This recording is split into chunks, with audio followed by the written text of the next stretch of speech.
اور اس کی آج 10 تاریخ ہے۔ آپ دیکھتے ہیں ہر 10 محرم کو یہ جلوس نکالا جاتا ہے، علم اٹھائے جاتے ہیں، بہت سارے آپ کے بھائی سیاہ لباس پہنتے ہیں، ماتم کرتے ہیں۔ میں اپنے تمام بھائیوں بہنوں کے لیے، ہر مذہب کے ماننے والوں کے لیے مختصر طور پر یہ عرض کرنا چاہتا ہوں کہ یہ جو ہم محرم میں اور خاص کر 10 محرم کو مجلس اور عزاداری برپا کرتے ہیں، یہ پروفیٹ حضرت محمد مصطفیٰ صلی اللہ علیہ وآلہ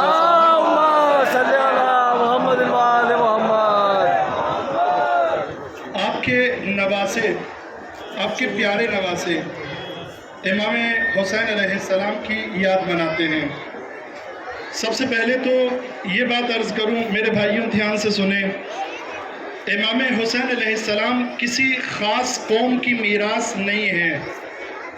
میرا کہنا یا کسی بھی شیعہ کا کہنا یہ نہیں ہے کہ امام حسین صرف میرے ہیں، نہیں، امام حسین پوری امت مسلمہ کے ہیں، بلکہ امام حسین پوری انسانیت کے ہیں۔ پوری امت مسلمہ کے کیوں ہیں؟ اس لیے کہ حسین پیارے نبی کے پیارے نواسے ہیں۔ اس میں کسی کو بھی شک نہیں ہے کہ ہمارے پیارے نبی صلی اللہ علیہ وآلہ وسلم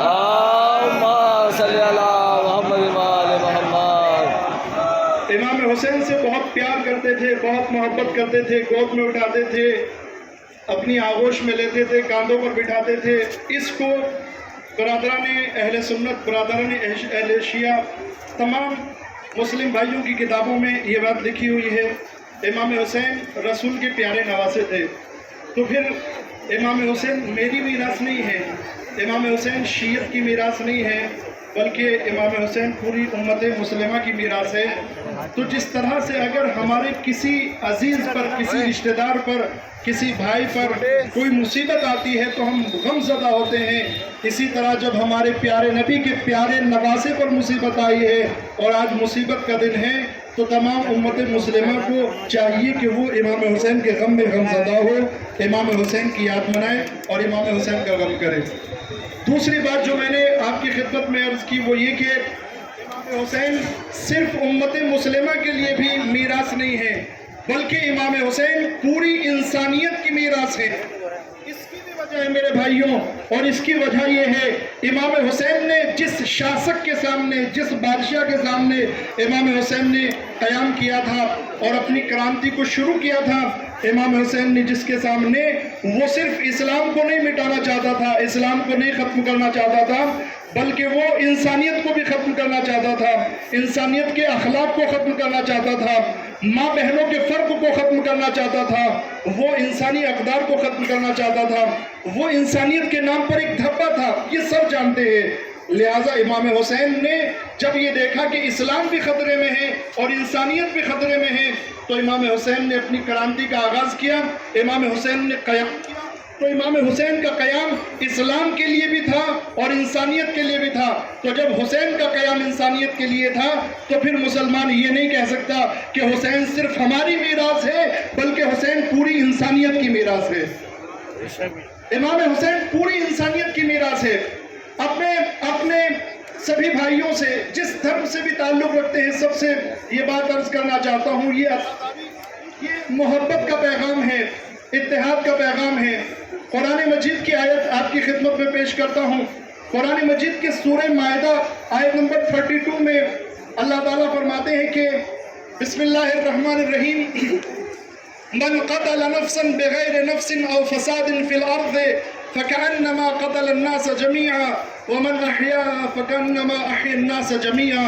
یہ قرآن مجید کی سورہ مائدہ کی آیت نمبر 32 ہے، جس میں اللہ تعالیٰ کا ارشاد ہے کہ جس نے، یہاں پر سب دھیان سے توجہ کے ساتھ سنیں، جس نے بھی بغیر کسی بدلے کے، بغیر کسی غلطی کے ایک انسان کو مارا، ایک انسان کا مرڈر کیا، جس نے بھی یہ کام کیا، اب یہاں پر اللہ تعالیٰ جو فرماتا ہے وہ یہ کہ ایک انسان کا مرڈر کیا، یہ نہیں کہا کہ ایک مومن کو مارا، ایک شیعہ کو مارا، ایک مسلم کو مارا، ایک کرسچن کو مارا، ایک ہندو کو، بودھ کو، پارسی کو، کوئی نام نہیں لیا ہے۔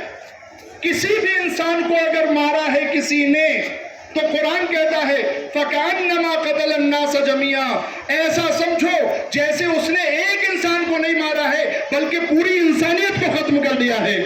یہ قرآن کا پیغام ہے، یہ اسلام کا پیغام ہے۔ اور پھر اس کے سامنے اللہ کا ارشاد ہے وَمَنْ أَحْيَاهَا فَكَأَنَّمَا أَحْيَا النَّاسَ جَمِيعًا، اور جس نے ایک انسان کو بچا لیا، مسلمان کو نہیں، ایک انسان کو جس نے بچا لیا، ایسا ہے جیسے اس نے پوری انسانیت کو، پوری ہیومینٹی کو بچا لیا ہے۔ تو میرے بھائیوں، اسلام قتل کا پیغام نہیں دیتا ہے، اسلام دہشت گردی کا پیغام نہیں دیتا ہے، اسلام لڑائی جھگڑے کا پیغام نہیں دیتا ہے، اسلام جان لینے کا پیغام نہیں دیتا ہے، اسلام جان بچانے کا پیغام دیتا ہے، زندگی دینے کا پیغام دیتا ہے۔ سبحان اللہ۔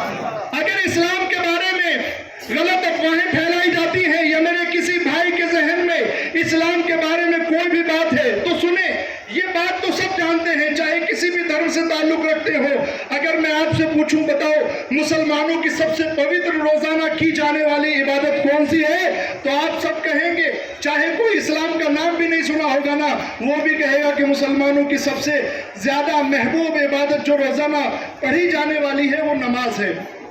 سب کو پتہ ہے نا میرے بھائیوں۔ اب میں آپ کو بتاتا ہوں، نماز کے لیے ہم پر ضروری ہے کہ نماز سے پہلے ہم وضو کریں، یہ بھی سب جانتے ہیں، وضو کریں۔ وضو کے لیے کیا کرنا ہوتا ہے؟ پانی لیتے ہیں، ہاتھوں کو دھلتے ہیں، کلی کرتے ہیں، ناک میں پانی ڈالتے ہیں، چہرہ دھلتے ہیں، ہاتھ دھلتے ہیں۔ تو اس کے لیے کہیں کی ضرورت ہے؟ وضو کے لیے پانی کی ضرورت۔ اسلام کی سب سے واجب، پسندیدہ، پوتر عبادت کے لیے پہلے ہمیں ضرورت ہے کہ پانی سے وضو کریں۔ لیکن اسلام کا حکم کیا ہے؟ اگر تمہارے پاس تھوڑا پانی ہو اور کوئی انسان پیاسا ہو اور اس کے علاوہ کوئی پانی نہیں ہے، نماز کا وقت بھی ہو رہا ہو، تو پھر تمہیں اجازت نہیں ہے وضو کرنے کی۔ نماز کو تیمم کر کے پڑھو اور اس پانی سے اس پیاسے انسان کی پیاس کو بجھاؤ۔ سبحان اللہ، سبحان اللہ۔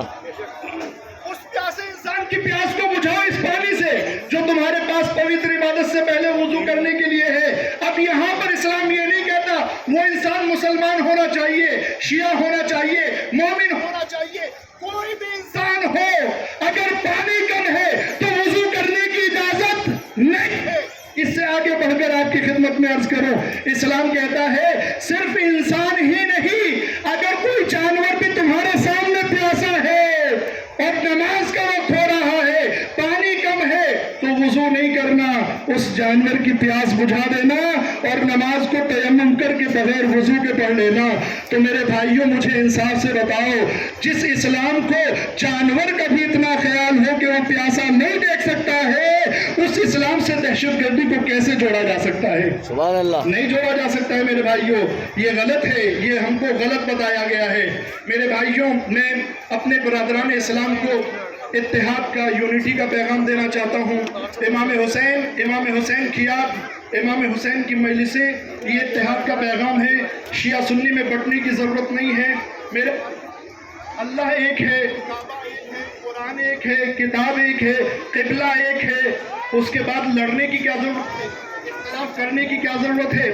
آپ آج تک بتائیں شیعہ مسلک نے مسلمانوں کے کسی بھی مسلک کے بارے میں یہ کہا ہو کہ یہ نعوذ باللہ مسلمان نہیں ہے یا کافر ہے؟ نہیں، ہم نے آج تک ایسا نہیں کہا۔ جو بھی انسان لا الہ الا اللہ اور محمد الرسول اللہ کہتا ہے وہ ہماری نظر میں مسلمان ہے، چاہے کسی بھی مسلک سے تعلق رکھتا ہو، کسی بھی فرقے اور مذہب سے تعلق رکھتا ہو، اس سے ہمارا کوئی مطلب نہیں ہے۔ لہٰذا اتحاد کے ساتھ رہو، یونٹی کے ساتھ رہو۔ اب کسی کے ذہن میں یہ سوال نہ آئے کہ آپ اتحاد کیوں کر رہے ہیں، یونٹی کیوں کر رہے ہیں؟ تو بھائی ہم اتحاد اور یونٹی کسی کی مخالفت کے لیے نہیں کر رہے ہیں، بلکہ ہم اتحاد اور یونٹی اپنے کانسیپٹ پر عمل کرنے کے لیے، اپنے کانسیپٹ کو پریکٹیکلی کرنے کے لیے کر رہے ہیں۔ اور ہمارے اسلام کا کہ ہم کو دنیا کی خدمت کرنی چاہیے، لوگوں کی مدد کرنی چاہیے، لیکن ہم لوگوں کی مدد تب کر سکتے ہیں،